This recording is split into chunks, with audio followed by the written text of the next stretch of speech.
Đó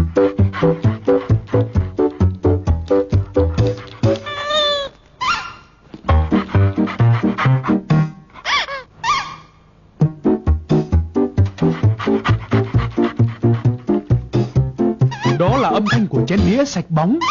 Nước rửa chén Sơn La chanh mới, đánh tan vết dầu mỡ hữu hiệu hơn bao giờ hết. Tinh chất chanh tươi kết hợp công nghệ tiên tiến. Sơn La rửa chén đĩa sạch bóng kim kít.